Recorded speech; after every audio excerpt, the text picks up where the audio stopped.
여러분 안녕하세요. 요즘에 전셋값이 엄청 올라가고 있대죠. 제가 이제 언론 자료를 몇 가지 보니까 서울의 전셋값이 지난 석 달 동안에 뭐 3,750만 원이 올랐다. 그래서 지난 1년 9개월의 상승분과 똑같다. 이렇게 나와 있네요. 이 자료를 보시면은 또 전세난 지수도 사상 최고로 올라갔대요. 수요와 공급을 비교해서 발표하는 자료가 있는데 여러분 이 그림에 보시죠. 치솟는 전세난 지수 해가지고 4월 달에 이게 154였는데 그 임대차 관련된 법이 7월 31일 날 시행됐어요. 그때 한 180으로 확 뛰더니 지금 191까지 갔다. 그러니까 이거 정부가 주택 전셋값을 안정시키겠다고 발표한 정책이 엄청나게 큰 역효과를 내고 있는 것 같아요. 다음번 보시면은 더 큰 심각한 문제예요. 전국으로 번진 전세난.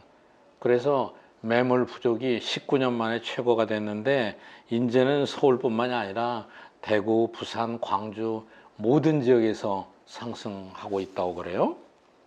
그런데 저는 또 이 기사를 보고 더 절망했습니다. 건설산업연구원에서 내년 걸 예측했어요. 근데 내년엔 전셋값이 또 올라간다네요. 5% 상승한다는 거예요. 전셋값 5% 상승은 5%는 엄청난 거잖아요. 집값은 뭐 0.5% 하락하는데 전셋값은 5%나 상승한다. 이렇게 전망이 나왔더라고요. 그래서 이런 것들을 보고 저는 경제학자로서 상당히 좌절하기도 하고 또 요즘 정책이 정말 제대로 가고 있는가 하는 생각들을 해보면서 오늘은 여러분 과연 이 세금으로 전셋값을 잡을 수 있을까? 주택값을 안정시킬 수 있을까? 이런 걸 여러분과 같이 한번 생각해 보려고 합니다.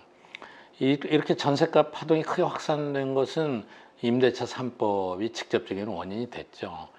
근데 이 법의 정신은 보유세, 재산세를 인상하는 거예요. 그 사람들이 주택을 갖고 있는 것에 대한 비용, 보유 비용을 자꾸 높이는 겁니다.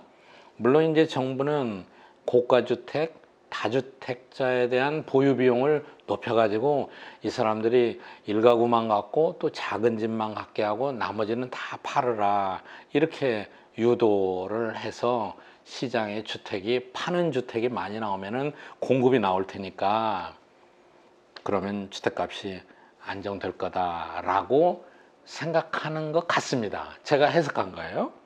또 정치적인 관점에서는 부자 증세, 소수 고가주택을 가진 사람은 얼마 안 되니까 이 사람들 부담 높이면 될 거다. 크게 걱정하지 마라. 이런 접근이고 또 이것을 전형적으로 뭐라고 하냐면은 divide and rule이라고 얘기하죠. 흔히.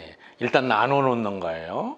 그리고 통치하는 겁니다. 그러니까 이번 정책을 정치 이념적으로 보면은 고가주택, 다가구 주택에만 큰 손실을 줄 테니까 일반 사람은 큰 피해가 없다.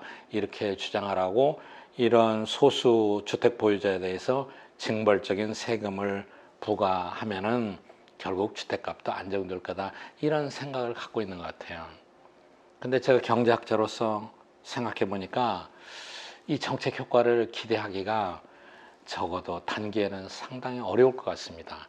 이미 세금 문제하고 주택 가격에 미치는 영향은 여러 번에 걸쳐서 제가 수요 공급 곡선을 그려서 설명한 적도 있었죠. 그걸 한번 다시 살펴보고요.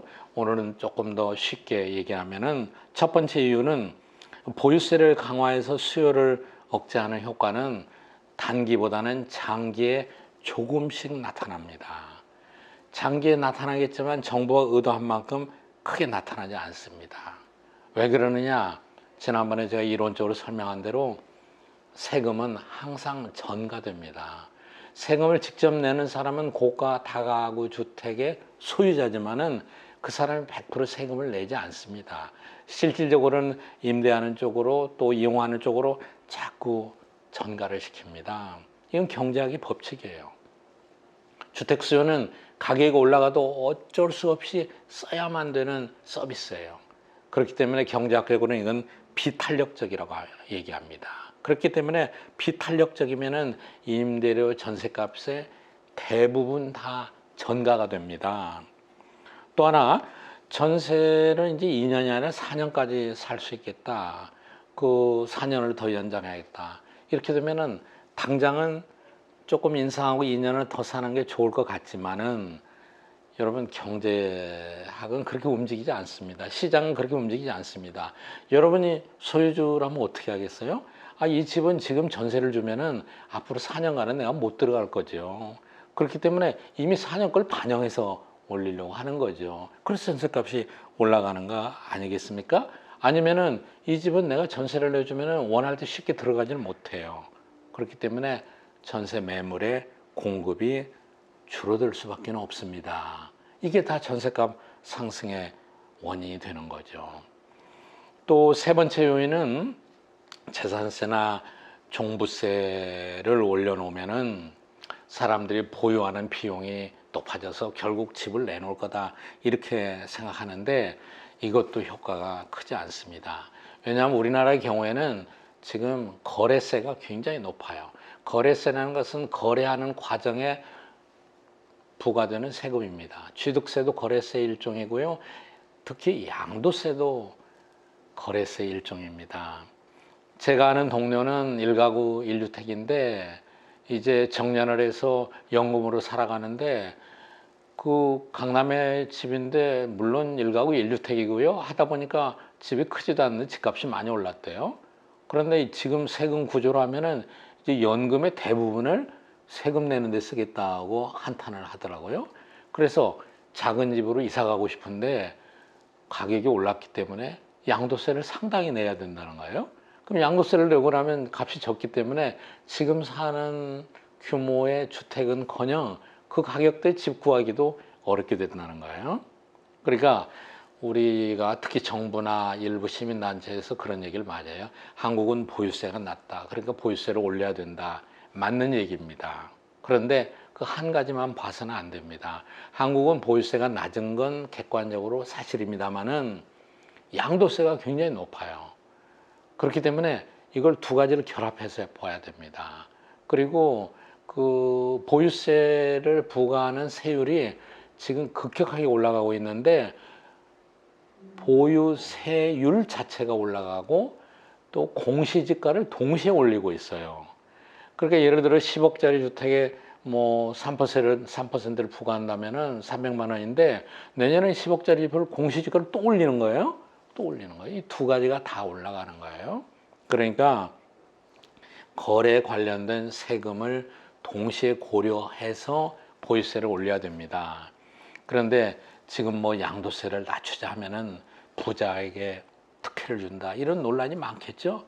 그러니까 이 보유세를 올리는 것도 양도세를 낮춰야 되는 것도 점진적으로 오랜 시간에 걸쳐서 이루어져야 될 일이라고 생각합니다. 또 중요한 것은 네 번째는, 그럼 당신 대답은 뭐냐? 여러분, 전셋값, 집값은 수요와 공급이에요. 공급을 늘리지 않고 어떻게 가격을 안정시키겠습니까? 지금 그런데 공급은 늘리질 않아요.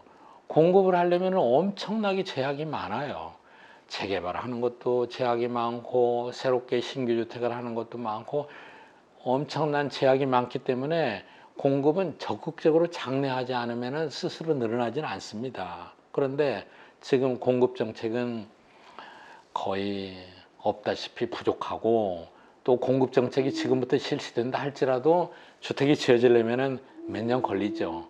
그러니까 거기에 맞춰서 수요 쪽에 보유세, 자산세 등을 생각해야 되는데 그렇지를 못합니다. 또 마지막으로 우리가 꼭 생각해야 될 것은 경제는 계속해서 순환을 합니다. 지금 주택 보유세, 뭐 임대차 3법으로 고가 다주택자에 대한 징벌적인 과세를 많이 한다. 이거는 여러 가지 부메랑, 파장 효과가 많습니다.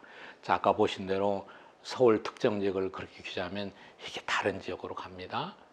또 다른 지역으로 가면은 그 지역에는 올려주는 역할도 하겠지만은 또 멀리 떨어진 데서는 집값이 또 하락하고 어려워질 경우도 생기는 거예요. 근데 집값이 또 많이 떨어져도 큰 문제가 됩니다.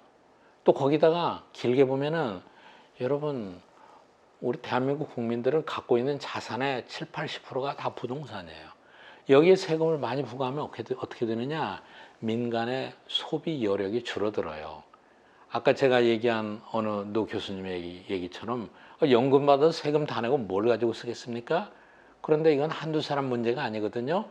세금을 정부 쪽으로 공공부문으로 많이 가져갑니다. 그럼 민간 부분의 소비가 줄어들어요. 그럼 정부가 쓰면 되지 않겠느냐? 경제학에서는요, 민간의 소비를 정부에서 이전하게 쓰게 되면은 그 중간에 비효율이 많이 생깁니다. 그렇기 때문에 지금처럼 이런 세금 인상의 부동산에 대해서 급격하게 이루어지면은 우리의 소비 여력을 감소시켜서 성장의 기반도 위태롭게 하는 이런 영향이 있습니다. 자, 경제정책은 법이나 명령으로 만들어도 쉽게 효과가 나타나지 않습니다. 그리고 기대하지 않은 부작용이 엄청나게 많이 일어나요. 특히 급격하게 이런 정책을 취하면은 선의의 피해자가 많습니다. 다른 지역으로 다른 부문으로 엄청나게 큰 파급 효과가 나타납니다.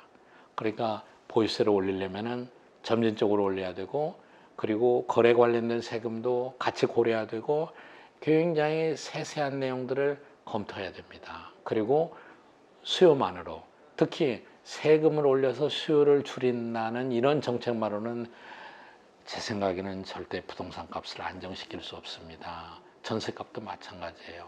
공급을 늘리고 또 부동산의 가격을 결정하는 여러 가지 요인이 있습니다. 교통 문제도 있고 교육 문제도 있고 기타 여러 가지 요인들을 종합적으로 고려해서 아주 신중하게 장기적으로 일관성 있게 추진이 돼야 합니다. 여러분, 집값은 아주 기본적인 경제 현상의 하나입니다. 경제 현상은 경제학적으로 접근해야 돼요.